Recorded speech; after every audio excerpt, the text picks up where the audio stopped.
Welcome back to Movies TV Mad. You can follow me on Twitter at Movies TV Mad, and welcome to Sunday's edition of the DC Universe Daily Live. Today we're asking, can DC succeed with the Marvel formula? There's lots of positives to be, brought on board from the Marvel formula, and loads of negatives. The Marvel formula means oversaturation of the market. Now, back in the day when we came off of Spider-Man and Spider-Man 2 from Raimi and X-Men X-Men, should I say, and then we went from Smallville to the MCU, it was a trend, and Marvel became a trend on its own, right? And people wanted to see more and more and more. We went from one movie every year, one movie every 2 years, to like now 3 or 4 Marvel movies a year, and like 4 or 5, Disney Plus Marvel shows. So they're oversaturating the market. And this is what Zaslav wants to do with DC, because he believes it's the winning formula. But is it the winning formula for DC? There's a part of me that feels, this is a good thing. But then I think it's kind of sad that we're going down this direction and we're copying and pasting the Marvel formula, that we're taking Marvel's James Gunn. And why is he here? He's here because he's had an inside look in how it's done. And Zaslav wants to go this direction, as I say, because there's money in it, or so they think. So they're going to oversaturate the market with DC Universe. So we're talking about animation, games, films, television. But is that the right way to go?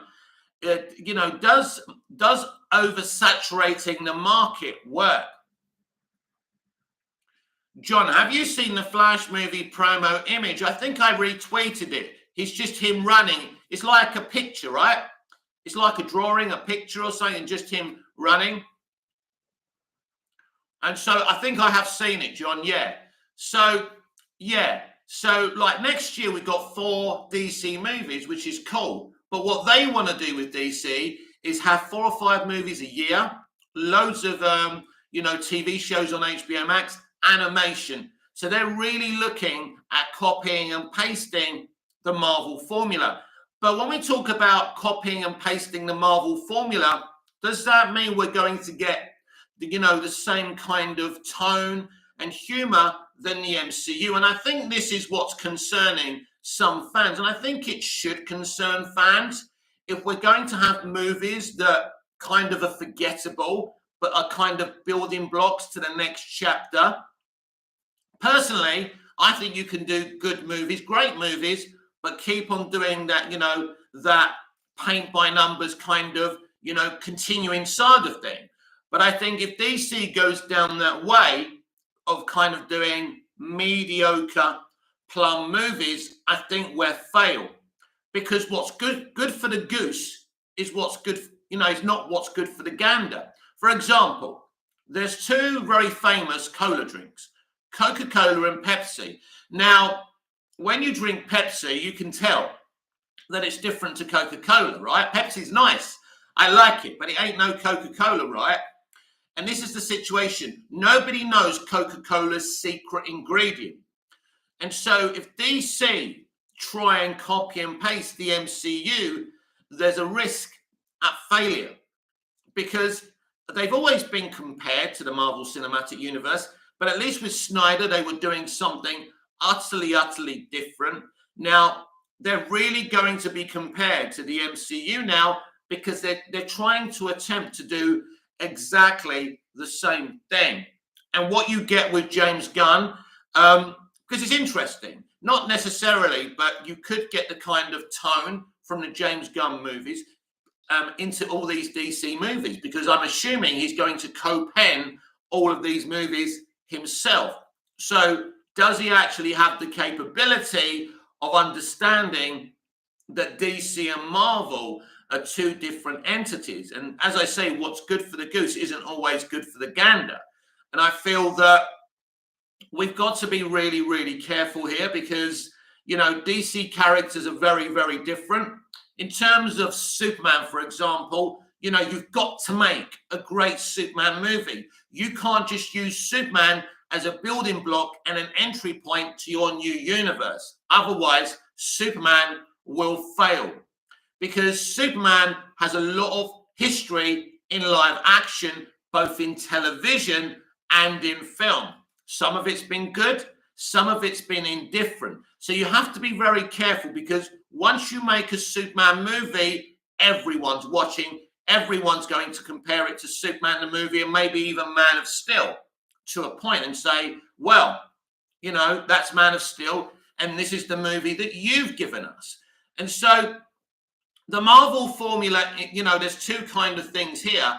There's the oversaturation of the market and what you actually do with the Marvel Cinematic, let me say it again, the DC Universe. Because if the films are similar to the Marvel films, I think we're going to have a bit of a problem here. Because you can't do that, especially not with Superman or Batman. Ronnie Dodge, Mick, yeah, that's my name, don't wear it out, Ronnie. A very good morning to you. I've been working hard this morning. I mopped all of my balconies, and I've got a lot of balconies, and they're very big. I'm fucking knackered, but still I'm here. Ronnie Dodge, morning, mate. I lost my voice. Yeah, it happens, right? It happens. But yeah, we're talking about bringing the DC, you know, bringing the Marvel formula over to DC and the kind of pitfalls of that. And so if you make a Superman movie like a Marvel movie, ain't going to work. If you do a Batman movie like a Marvel movie, it ain't going to work, right? Because people are watching. Because as I said before, people hold DC to higher standards than Marvel. And that's obvious because most of the Marvel movies are not iconic, artistic movies. A lot of DC movies are. And this is why most DC movies are held to higher ideals. And this is why the reviews are kind of, you know, more kind of critical than they are with Marvel. There's not really much to compare Marvel with that's kind of artistic and kind of stays in the zeitgeist. That's a classic. They've literally got like X-Men, X-Men 2, Spider-Man, and Spider-Man 2. And probably Daredevil Season 1. I think when you move away from that, there's very few kind of things in Marvel live action where you can say, wow, that's going to last the test of time. Ronnie Dodge, in certain ways you can't copy Marvel because DC have more iconic characters, so you have to do it different. You do. So they're clear. Look, we know what they're going to do. No matter what I say on this live show today, they're going down the shared universe. They're going to use each movie to continue from the other. Movies, TV, animation, right? They're going to do it.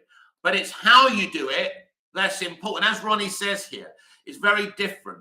So as I say, if you attempt to do a funny, silly Batman movie, people are going to notice and you're going to be in trouble. Now, you can bring humor to Superman. We've seen Dick Donner do it. We saw Richard Lester do it. And we saw Richard Lester do it again with Richard Pryor in Superman 3, which a lot of that went really joking. People really didn't like it. I was around at the time. People hated what they did with Richard Pryor and Superman 3. But in the same kind of comparisons there's times when Superman 3 goes really dark with bad Superman and good Superman. So I think there's a good balance there. I think Superman 3 has actually got a lot of good things about it, despite being the one people say, oh, that was the bad one, and Superman 2 were the good ones. So that's interesting. But Superman 3 wasn't certainly not the movie people wanted. No question about that. I enjoyed it. Even Superman 4. Now, when I went to the cinema to see Superman 4, I never noticed the issues I noticed today, mainly because of the internet. I actually sat there and thought, yeah, give me more of this. I didn't, but once you get older, you notice that it's a cheaper movie, that they've taken away the, you know, the special effects budget. But as a kid, I just loved it. Sean Franklin, what up? Ronnie Dodge, I liked Superman 3 as it was quite level with lightness and darkness. It was. You had Richard Pryor, who was actually great in it as far as I'm concerned, and me and my brother certainly enjoyed it as kids. We actually rented it. We didn't go to the cinema. It was so packed that we had to go and see Octopussy instead, the James Bond movie. So I was so disappointed because that was going to be the first time I went to the cinema to see a Superman movie. I was too young for Superman, the movie, and Superman 2, and our parents didn't really believe in taking us to the cinema, unfortunately. And so, yeah, that was disappointing. But Superman 3, yeah, I enjoyed all 4 of those movies. Ronnie Dodge, I missed the old blockbuster days. Yeah. Well, my dad had a travel agency in Shortlands called Shortlands Travel. And next to it, there was a sweet shop video rental place. And he used to rent them for free because he used to give discounts on the holidays and stuff. And so I remember getting Superman 3. We sat round on a Saturday afternoon because my dad used to finish early then. And as a family, we sat there and watched Superman 3. And we genuinely enjoyed it. But as I say, Superman 4 is deemed as a shit movie. But as kids, we all went there and saw it. And we were glued to the screen watching Superman fight Nuclear Man. We couldn't tell that the VFX was, not very good. Because back then, VFX wasn't great kind of anyway. So it wasn't like we had great CGI to compare it to. Of course, now I can tell that Superman 4 cut corners. But I can still go back and watch it and say, do you know what? There's a good movie in there somewhere. Did you know that Superman 4, The Quest for Peace original runtime was 133 minutes and the bastards cut it down to 89 minutes? They betrayed the vision that Christopher Reeve had. It was his idea to do the whole nuclear disarmament. And if they left his movie in there, there was a good movie in there. Some people said you should never allow Superman to deal with things like world problems he could solve. But what Chris wanted to do with Superman 4 is, it's like when people say, why does God allow so many bad things to happen? Is Superman so super? Why can't he stop nuclear war? That's the whole idea. So even though they cut that film to pieces, and it's not the best of movies, as a kid going to watch that, I loved it. Now, if the internet was around back then, they would have tore it to pieces like they did Justice League. But as a kid, I loved Superman 4 and I loved Superman 3 as well. Warts and all. You can love bad things. I think what I don't like these days is when people try and defend bad movies and don't admit they are bad movies. You can say, this was bad and I enjoyed it. I can say I enjoyed Black Adam, but it wasn't one of the best superhero movies I've ever seen. The movie has issues. There's no question about that. And a lot of corners were cut with that movie. You can tell. But it's still a fun time in the cinema. And this is why critics gave it the reviews they did. And that's why the box office is what it is. People aren't stupid. We weren't as clued up as kids as like the kids today, with the internet now. And they know what a good film is. And they know when, you're being sold a fucking lemon. And this is what happened with Justice League. They knew. People knew they were being sold a lemon. They knew that wasn't Snyder's movie. It said directed by Zack Snyder. We knew that film hadn't been directed by Zack Snyder. But Joss Whedon got away with murder not putting his name on that movie as the director, as far as I'm concerned. So, yeah, we're talking about the Marvel formula and DC. So I think it's going to be interesting how they execute this. It's all right now. James is throwing teasing, having banter with the fans, and that's great. And that's brilliant. And asking them what they would like to see that hasn't been done before. Again, a really good initiative. But James Gunn and Peter Safran, David Zaslav, Mike DeLuca and Pam Adley will be judged on the actual content in a couple of years' time. But also, when they release that slate next year, and I'm assuming it's going to be next year now, not possible for it to be this year, surely. But when people, that's when James Gunn's going to understand the pressure he's under. He's never done this before. He's never, ever been in this position before where he's actually had to be responsible for something that's not just one film. And I hope he can take criticism, because if he can't, he's not going to last very long. Because DC fans will look at that slate, and they will look at that slate again and again and again, and it will have to be airtime. Now, this is a slate that's going to have movies, television, animation, and probably games as well. And so, yeah, there's one thing we understand, that The fans are very, very passionate. The fans have knowledge of what's good DC and what's bad DC. Because as DC fans, we've experienced the good, the bad, and the ugly. So we've been there. And we know we don't want any more disappointments. I mean, God knows we've had enough disappointments. And having a successful Marvel Cinematic Universe hasn't helped our attitude and our feelings when you've got something which is your opponent, your opposition, your rival doing so well. And the people who own these DC IPs have kept on making bad decision after bad decision. So now we have a new broom that's going to sweep clean. And what's interesting to me, how is that broom going to sweep? And how does this work? You know, in terms of the DCEU and the connections to the new universe, surely there's going to have to be some connections there, considering he's doing Peacemaker too. So, look, obviously, it's a waiting game. All I can do is guess at what they're trying to do here. But I think it is challenging because there are people in the fandom who don't want to do the Marvel formula, who don't want the shared universe. Dabian Donaldson, hello, good morning, Mick. I think the Marvel formula could work into DCU, but not fully, but it's going to be interesting. It certainly is, my friend. The problem is DC are in a position now where they can't afford to fail. Warner Brothers can't afford to fail. There can be no more experimentations. When the DCEU started with Man of Steel, they weren't under this pressure because they were starting out and they were just looking at making good movies. This is a franchise. They're trying to make a franchise. They're trying to succeed with a business plan, and the pressure is on. And James Gunn claims they're talking to the best people in the industry. Again, I would say, who are these best people? And are you talking to the best people in the comic book industry as well? But you're no good ignoring the comic book industry. They're the ones who understand, you know, and at the end of the day, you've got to choose what filmmakers you want, you know, what people know best. So, and it's got to be people who understand the comics and know how to go from comic book to screen. And there's no rules on how you can do that as effective as possible. But it's just like making any other piece of entertainment.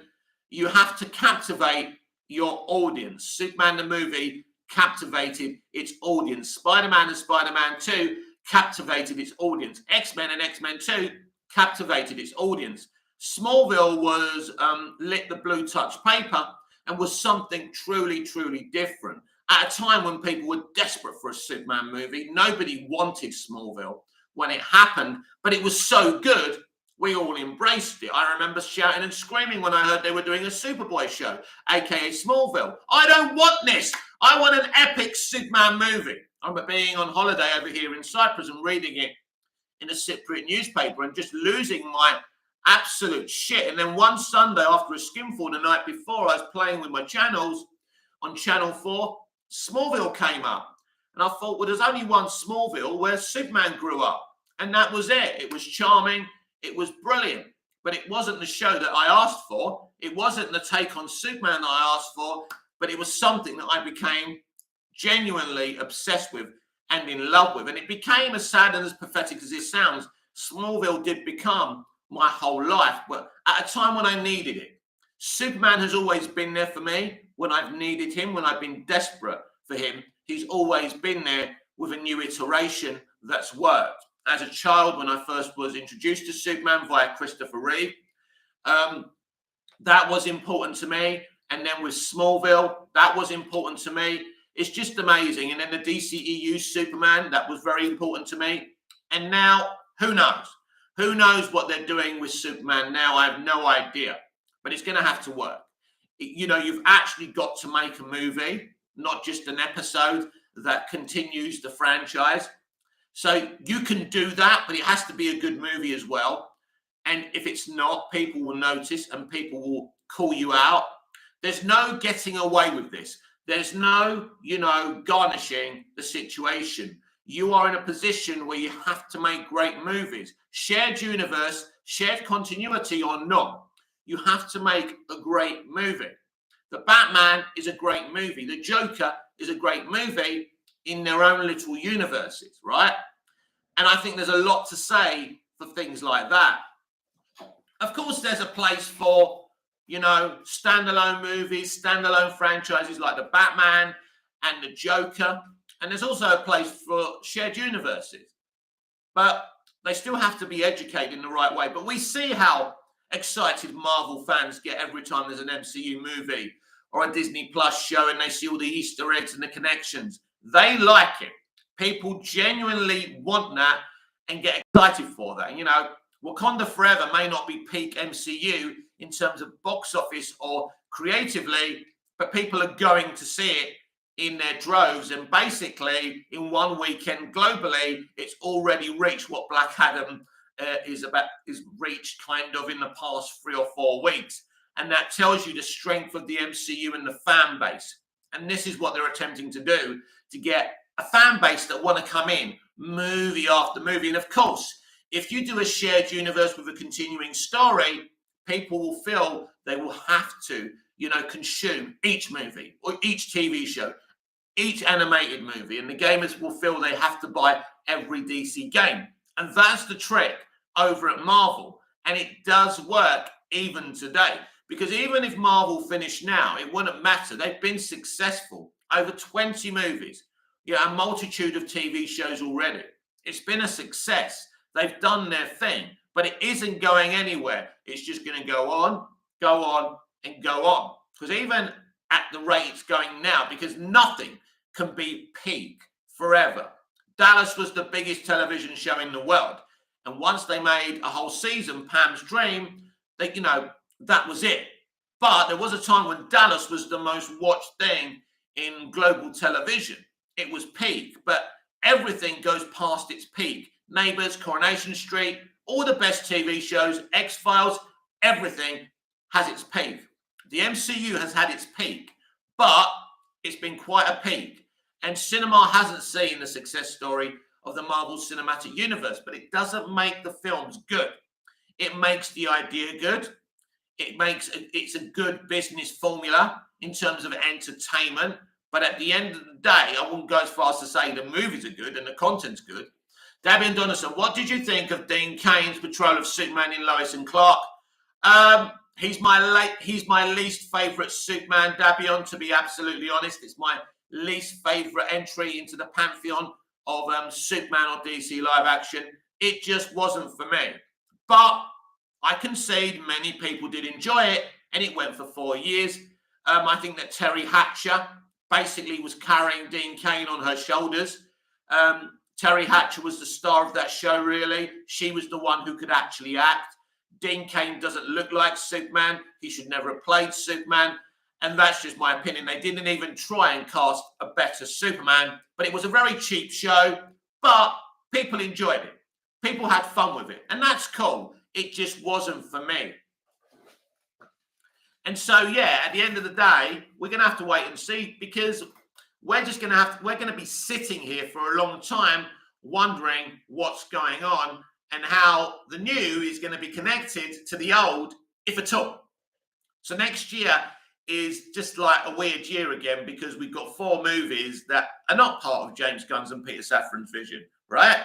They're part of the old vision. But we're going to be embracing these movies like they mean something. Do they mean something? Do they connect to the future? I don't know. Surely they have to a little bit, or they're pointless, or as I keep on saying, they don't matter. I don't really know, because they're not going to be stupid enough to tell us if those movies are going to be connected with the new movies, because if they say they're starting again from scratch and these movies don't matter, then it will get less box office, because these movies aren't going to be grabbing much box office as it is. They'll get their money back. They'll do okay. The Flash movies, the one I suspect, and Aquaman and the Lost Kingdom are the ones with the potential to make more money. I think Shazam will make Black Adam and Shazam 1 money. I think Blue Beetle could do okay, but I can't see it doing any better than Shazam, Fury of the Gods, and Black Adam. So it really is about the Flash and Aquaman and the Lost Kingdom for them to make some money. know in terms of boycotts what's going to happen with the Flash movie, and especially with Man in the Lost Kingdom with Amber Heard. But yeah, so it's weird. It's kind of, I don't know. It's like waking up on Christmas Day and getting something. It's like getting an empty box. It's wrapped up beautifully. You open it up and you've got nothing. That's what next year with DC is about. It's like getting something, but at the same time getting nothing. So yeah, it's a weird situation for me to kind of, go into next year with these 4 movies, but you don't really know in the scheme of things if they matter. So yeah, but as I say, there are lots of positives and negatives in terms of, going the Marvel direction, but they feel, and this is why James Gunn's there, because he has the experience of working at the MCU. That's why Zaslav feels he's important. Now, when we look at the 2 people they've brought in to run DC Studios, they're people who were at the studio already. It seems to me they didn't really go outside to look for people to take this position, considering they went for Dan Lin, who also had worked at WB before. So it's clear there was, and it's interesting because David Zaslav is new to WB. So that's an interesting situation that he kind of just went, inside the studio. And it's an interesting partnership with James Gunn and Peter Safran as well. Safran's produced already 3, maybe 2, 3, even 4 DC movies. So he's already been making DC movies. So there's nothing new there. Obviously, he's going to have more of free reign now. So it'll be interesting what part he plays in this partnership with James Gunn. Is it a partnership that's going to work?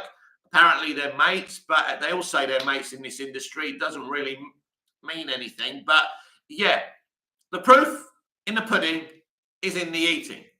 It's always that way. So some people will say to you, this is going to suck. Oh my God, this is going to be the best thing ever. I love James Gunn. The truth of the matter is we just simply have no knowledge if it's going to be good or not. And you can't really judge Gunn on his films. This is a franchise.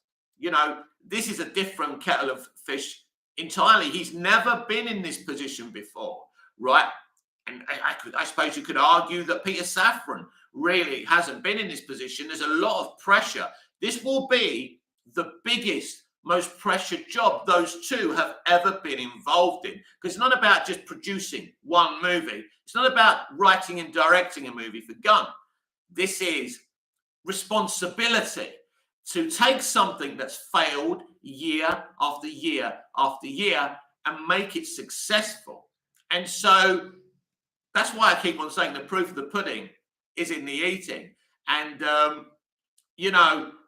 we'll see. We'll see. I absolutely like James Gunn and Peter Safran. I wish them all the best because I'm a DC fan. And I absolutely want this to succeed. And I want them to make the best films and the best franchise. And I want every DC fan to be waking up in the morning and going, yeah, man, what a universe we've got now. That's what I want. That's my hopes for it. The Kid. I'm just glad we're getting connected films again. We've just been talking about the Kid. Listen, I'm kind of split on that. I think it could be very executed in the right way, but also there's lots of pitfalls to that as well. Because what you're also doing, you're oversaturating the market, like they're doing with Marvel. And are we at a time now where people are kind of still in love with watching comic book fare on the television, on the movie screen? But is it the trend it was a few years back?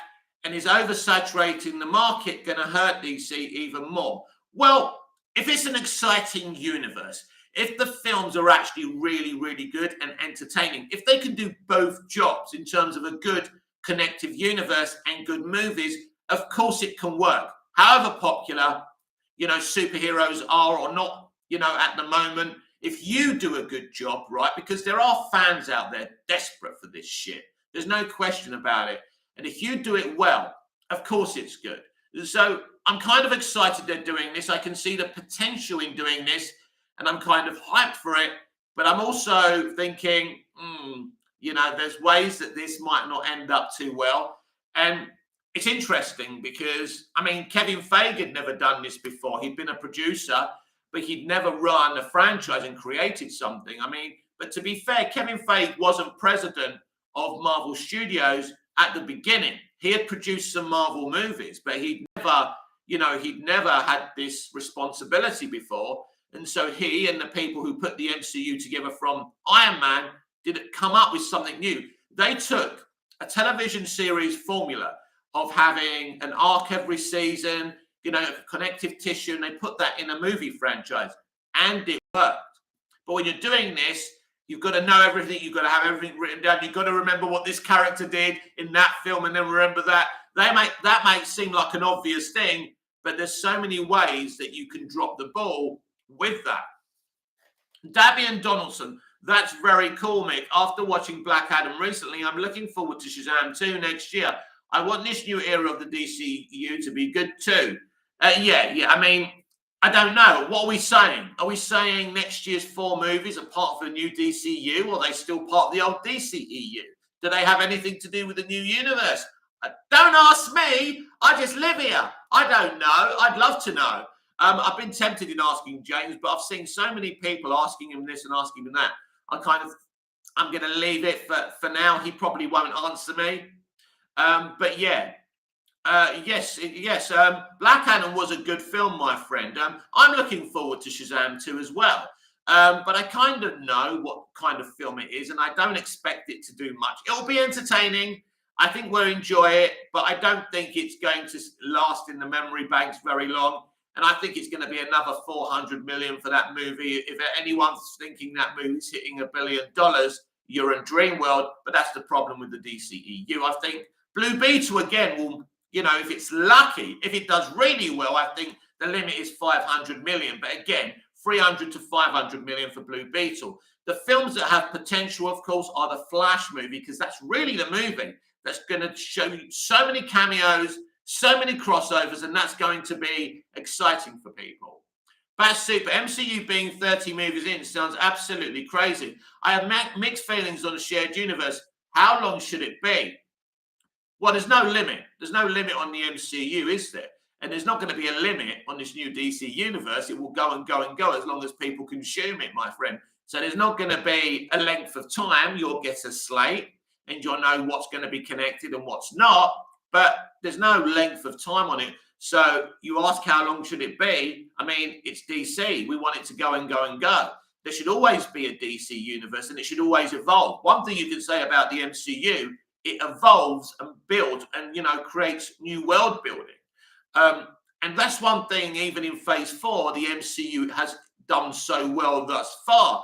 In terms of Kang, we saw him, you know, we're going to see him in Ant-Man 3, is it? Which is exciting. We're finally going to get a bit more of him, because he's a kind of very different character to Thanos. And I think he's very interesting because there's so many versions of him that makes it really, really different. So I think it's a good move.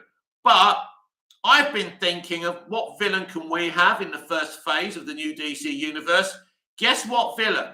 Guess what villain I come up with in my head? I was watching the original Justice League animated series today, not Justice League Unlimited, the original. And I saw a villain on there and I thought that could work as an arc, you know, an arc for an entire kind of phase 1 to phase 3 maybe. I think Gorilla Grodd could be a very interesting villain, not a one-off Flash movie villain, but a villain that's the main villain of the first arc for, you know, these first few phases in the new DC universe. I think because Gorilla Grodd is clever, right? He can basically control you, right? He's a very powerful entity and he can hurt everyone, including Superman.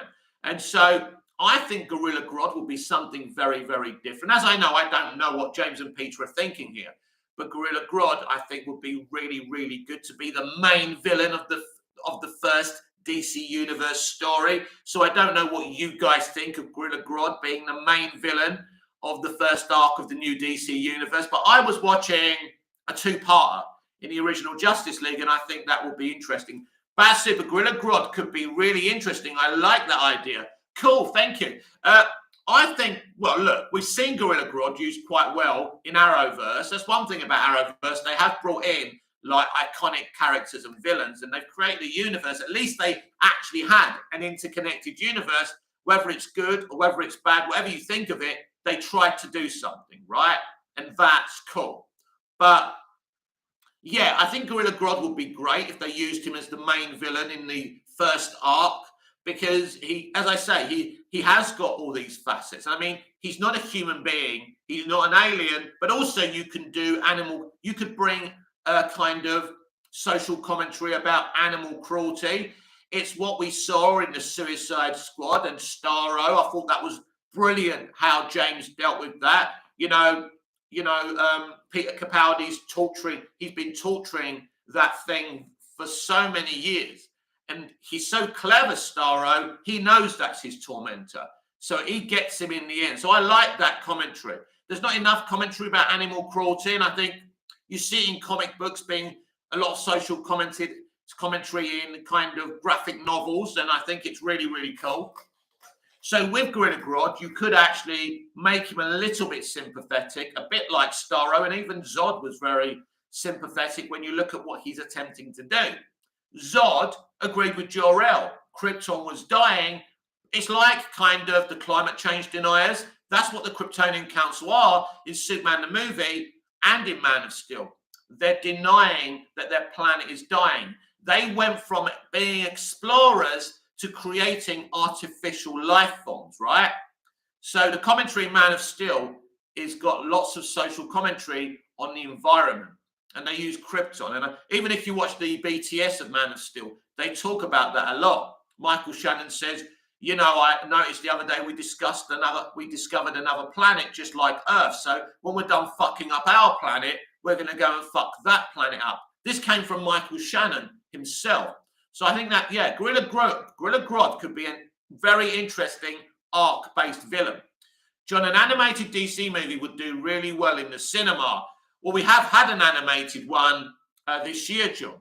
Obviously, Krypto it's League of Super Pets. And it was, it did okay. I like it. I think it's an excellent animated DC movie. But it didn't actually captivate people to go and watch the movie. Now, if you're going to do animated movies, and I don't know what the plan is for HBO Max or via the theatrical system, but I think if you're continuing the DC Universe story via animation, as they're saying they're going to do, I think more people would go and watch it, and ultimately it would have as much interest as the live action movies. So you're right, the potential is there. But League of Super Pets actually was a very, very good film, and I think lots of people slept on that movie. The opening, when you see Kal-El and Krypto in the pod on Krypton, is such a great moment, and that can only come from Superman fans, which is really cool. Dabian Donaldson, which actress would you like to play Supergirl on film? An unknown. I don't like well-known people playing these iconic characters, because you just see the actors. So I don't want anyone famous as Supergirl, right? We've got Sasha Calle right now. So if it's Sasha, right? We'll see. It may not be Sasha. If we're going to a new, completely different universe, which I have no knowledge of right now. But the great thing about Sasha is she's unknown.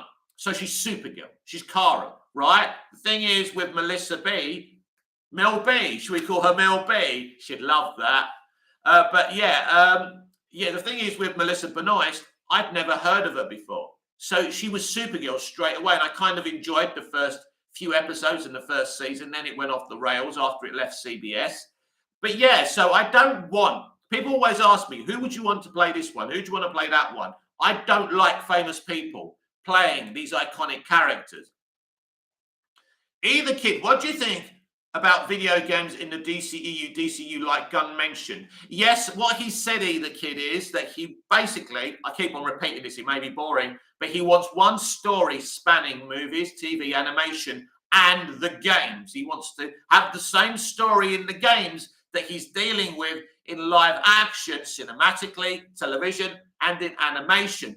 Either Kid, I think this is a really, really good idea, but he's got to do it. It's got to be executed. You've got to look, I can tell you, right, without being crude, that I've got the biggest plonker in the village and I can do someone for 5 hours without stopping, right? I can say that, but can I actually execute that? I mean, you never know. But that's the point. So they can say, it's just a little analogy, right? So I like what they're saying. I do like what they're saying. It's ambitious and it's cool. But can they pull it off? I won't say yes and I won't say no until I taste what they're cooking. That's the way I'm looking at that. Bat Super, Spice Girl or Supergirl? Mel's a Supergirl. Mel's a Supergirl. John, she's definitely a Supergirl. She's great. John, Spider-Verse did really well in the cinema, so a DC animated movie in cinemas could work. Yeah, I mean, John, listen, you've seen a DC animated movie this year. That's what I said, with League of Super Pets, which didn't do too well in the cinemas. And obviously, then we're talking about, yeah, look, the Spider-Man stuff is a different thing because they're like, that one was like a proper film in animation. Plus, they were focusing, they pretty much catalogued all the Spider-Man there, but focused on a version of Spider-Man that we'd never seen, even in live action before. So, yeah, we don't know how the sequel is going to do either, but it did well. But League of Super Pets is a great animated movie, but didn't do too well. But as I said to you just a minute ago, these animated films are going to be continuing that DC story that James Gunn has set in films, TV, animation, and games. So that could pull loads of people in.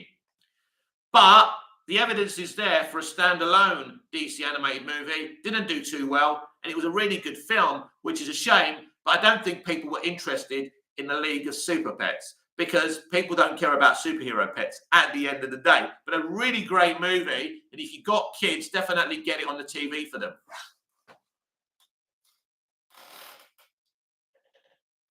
So this is the DC Universe Daily Live. I'm Mick, your host with the most, and we've been talking about the pitfalls and the positives of having a shared universe with this new DC Universe plan from James Gunn and Peter Safran. So, yeah, I want it to be good. I'm going to hold these people to high standards because I'm sure they would expect me to hold them to high standards because it's been really difficult for DC fans and me to see the MCU going and us, Black Adam, very little box office, bad reviews, Wakanda Forever, great reviews, great box office, and everyone's excited by it, and it's just, it hurts.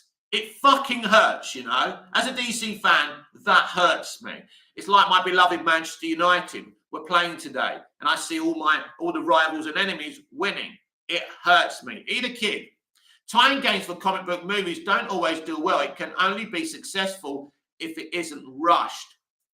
Yeah, I think what you're talking about there, Either Kid, is examples where we didn't have a DC shared universe. And I think the difference is here that what James will have to work very, very closely with the people designing the games and making the game. So I think there will be an effort for everything to be done in the right way. So I understand what you're saying, and you're absolutely right. I don't disagree with you at all, and I respect your opinion totally.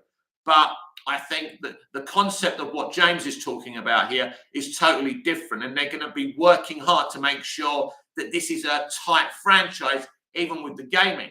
Now, I'm not really a gamer, but if they are good and they tie into the rest of the universe, I'd end up buying them because I'm a DC fan through and through. I want to support DC, right?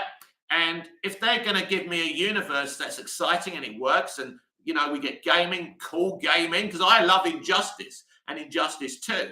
I mean, they're great games, right? So to see those stories they do in those games, it's the story which is as good as the game. So, yeah, I think they can make it work. But again, until we see it, until we touch it, until we taste all of this, it's difficult to judge it. But it's all very ambitious and exciting. Hashling, me, yo, Mike.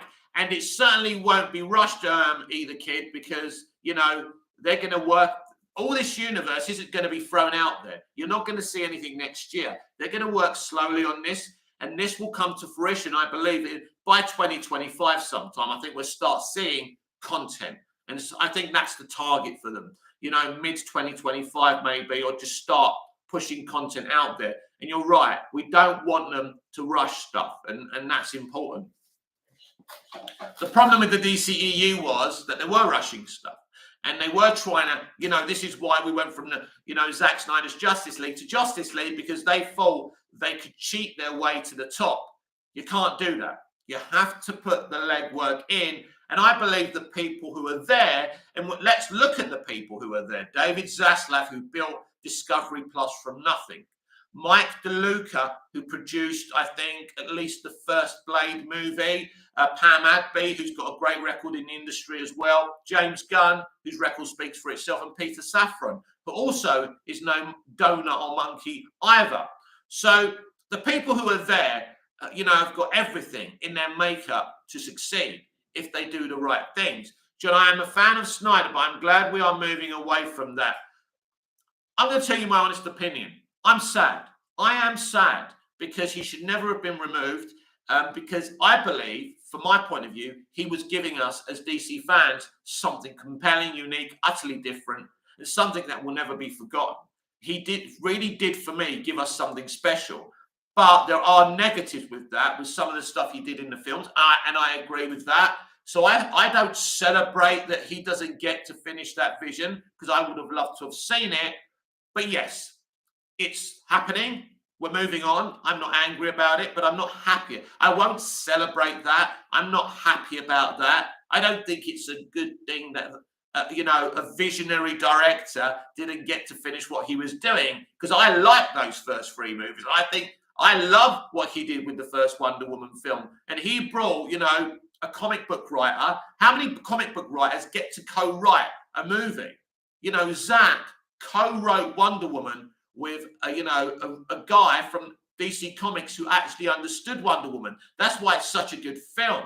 So I don't say, oh, I'm glad it's good to be moving on. There's no choice. I don't have any choice. So I'm moving on, and I'm not going to be negative. You know, James and Peter and all these people have been put in place to make as much money as possible for WB Discovery. So I'm excited. I want them to do what they're doing, and I think it's going to be good.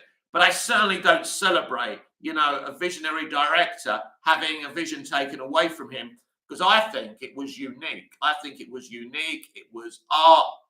The VFX is stunning, the way he uses VFX as a paintbrush. So I don't celebrate that.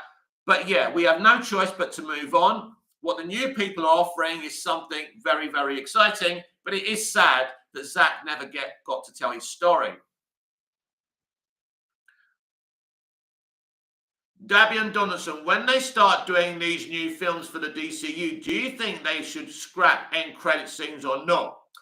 I'm going to be honest about end credit scenes. I like them. I like the one with Skeletor in Masters of the Universe. I like the one with Green Lantern with Sinestro. I thought it was really cool. So I think that Feige come up with something very, very exciting. And let me be clear, people love post-credit scenes. So I want to see post-credit scenes, and I think we'll continue with them. So I support post-credit scenes. I think they're fun and they're exciting, and they motivate people to actually read the names that made the films, which I always did anyway as a kid.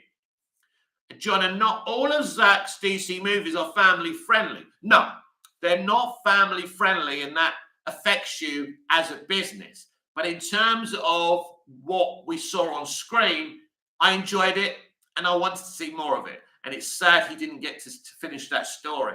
Kal-El, DCU will fail if it's trying to be MCU. Snyder will be back. DC will still need off-universe films to succeed if they're going this route. Well, they're not really going to be doing any more off-universe films, I don't think, in terms of, apart from Joker 2 and the Batman and those universes. But I think it's all about one universe, Kal-El. I don't think they're thinking of, doing lots of offshoots. At least I don't think they are. Not the way Gunn has been talking. And I'm not confident that Zack will be back.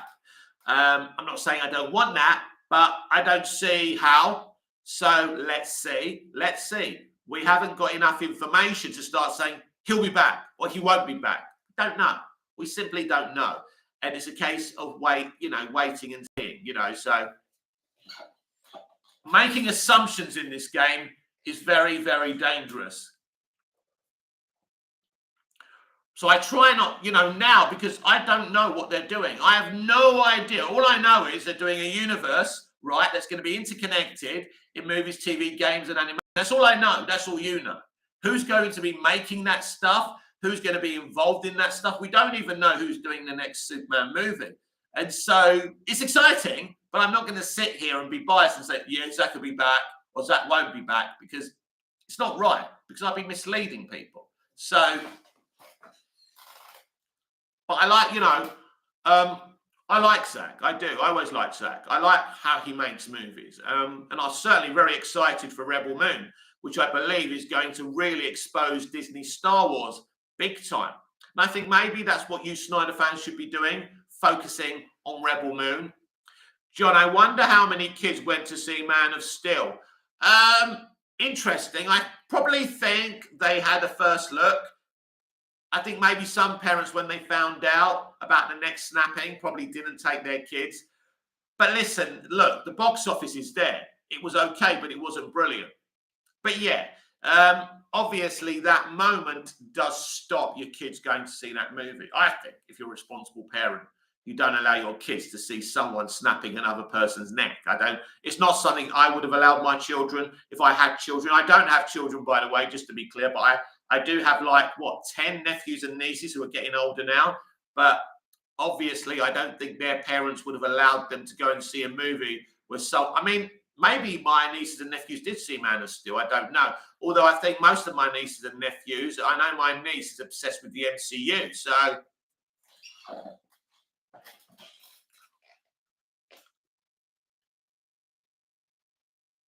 but at the end of the day, your target audience is families and teenagers. That's your target audience.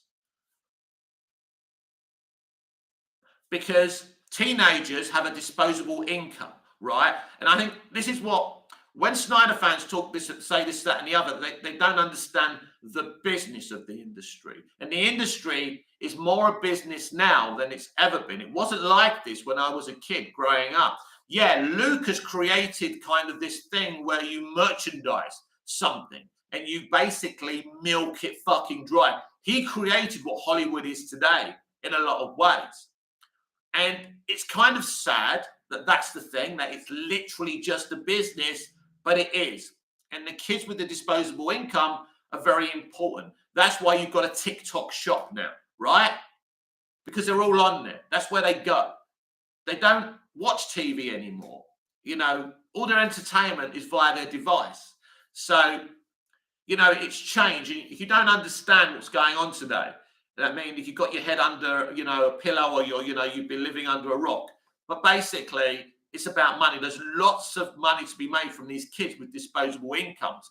And basically, Snyder was making movies for men my age. Well, I do have a disposable income, but most men my age have got families and their money's tied up. So there's no point, right? So there's no point targeting that audience, because we will always come in for this shit anyway. It's the new generation. This is what George did with The Phantom Menace, and this is why Anakin was a boy in that, to suck in a new generation. And it worked. John, what were some of your favourite scenes in The Suicide Squad? I loved all the stuff with Batman. I loved the post-credit scene with Bruce Wayne. My favourite one is between Batman and Deadshot, when he's about to shoot Batman and his daughter doesn't let him. Love it. Hang on. Oh, you're talking about James Gunn's Suicide Squad, aren't you? Sorry. Totally the wrong film. I do like the first Suicide Squad as well. Let me see. What do I like the best? I love the third act. I love the stuff with Starro. I love it when Starro kills the thinker. I love the bit at the bar.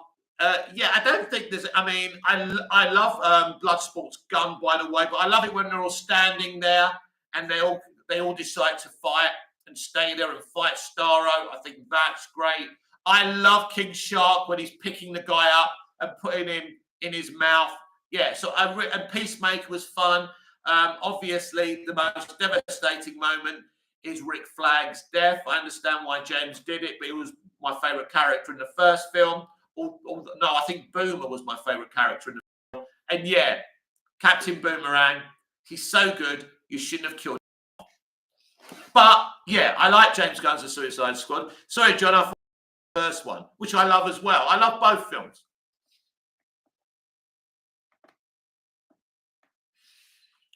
So we're going to stay live for another 5 minutes. I nearly said 5 hours. There's no way I can do that. You'd have to pay me. Not that I wouldn't love to keep talking to you guys for 5 hours, but yeah, I've got stuff to do.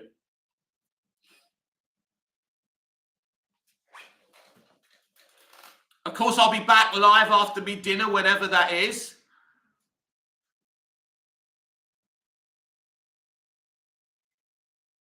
Because winter's set in, which means at winter, I take forever to have a shower and a shave because it gets cold. And I'm like, no, I don't want to take my clothes off. So I drag it out and then my dinner ends up late. And then the evening live show ends up being late. So, yeah. But I've really enjoyed today's DC Universe Daily Live. I thought we had a little bit of a convo. I wasn't sure how long I was going to go on for today because there's not really any news. We've had lots of little dribbles and drabs coming out. Obviously, James has been talking to the fans, but there's been nothing really developing this week. So it's been hard to find conversations, but I think we do well on this channel and we keep it going and we keep it fresh. And my aim with this channel is to be different to the others and just be off the cuff, but, you know, just enjoy our DC and talk about our DC and, of course, report what's going on. John, I love the scene when Bloodsport and Peacemaker raid the wrong camp. Oh, yeah, raid the wrong camp. Yeah, that's it. And they kill all those people. I mean, I can't believe the woman starts working with them. I think that's ridiculous. But yeah, that is fun. That's probably one. I think James Gunn's stuff is really funny, more funnier in this movie than a lot of the stuff you get in Guardians. But yeah, James Gunn is very sharp. He's got a very sharp imagination. Let's see if we do. I mean, I was going to say if we'll get a Suicide Squad 2, but I don't even know if we're remaining in the same universe. Could they be lying about Peacemaker 2? Who knows? Could they be lying to us because they're starting again? I have no idea. It's just a thought. Probably unlikely, but who knows? Smash the like button before I go, everyone.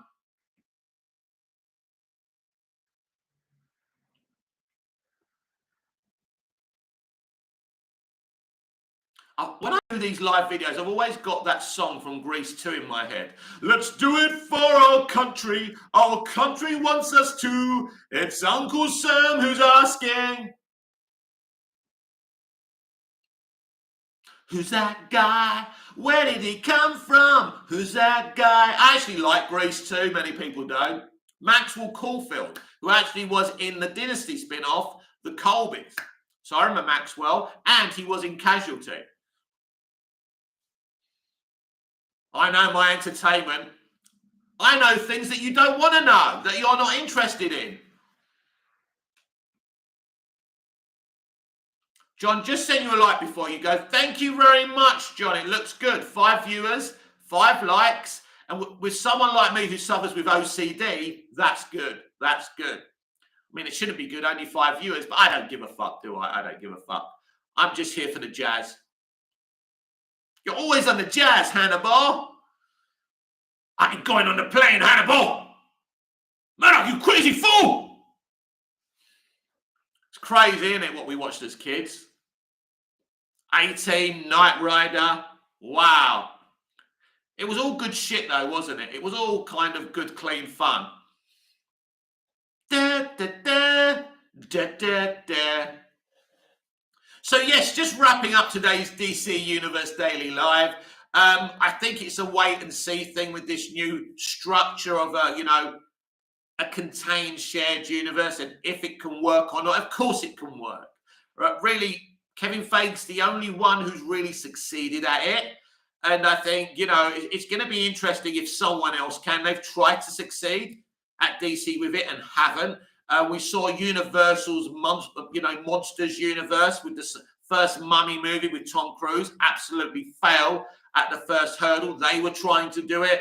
I think, Daniel Craig's James Bond tried to be interconnected and they failed at doing it. So no one succeeded the way Feige has, at the level that Feige has. Now, I suppose the advantage that James has got, he's worked with him and he gets it. But it should be common sense to do a shared connective universe that works. But it's hard work because you could, if you've done something in one film, the continuation has to be in the other movies, and if you get it wrong, it's embarrassing. So it's a hard thing to do. Dabian Donaldson, I've got to go now, Mick. It's been fun talking to you. Have a good day and take care. You too. And I have to go as well now. So thank you very much. This has been Movies TV Mad with the DC Universe Daily Live here on Sunday. I'm Mick, your host with the most. Just ask your girlfriends and your wife, please like, share, comment, subscribe. Hit the notification bell so you never miss this beautiful perfection. And I'll see you again when I'm live tonight. And there'll probably be a little pre-recorded video a little bit later on as well. Kalal, if Gunn brings in Marvel directors, it won't go down well. DC's nothing like Marvel. Let's see about that. Yeah, that will be interesting. But at the end of the day, look, they're not going to be asked to, they're not going to be asked to climb up Mount Everest. They can direct, and as long as the film's good, right, and it's got the good material in the scripts, it could work. So I don't know. We'll see what happens there. I certainly can see them going in the same direction, bringing in like little, smaller known directors like David F. Sandberg, because nobody really knew him that much before he started doing Shazam. So I think that's the kind of thing we could be doing. Kalel, see you later. See you later, Kalel. Until I see you all again, goodbye, au revoir, auf Wiedersehen. See you later. Thank you, everyone. I've enjoyed gas bagging with you today. See you tonight. No, I don't want that. That's it. See you later, everyone.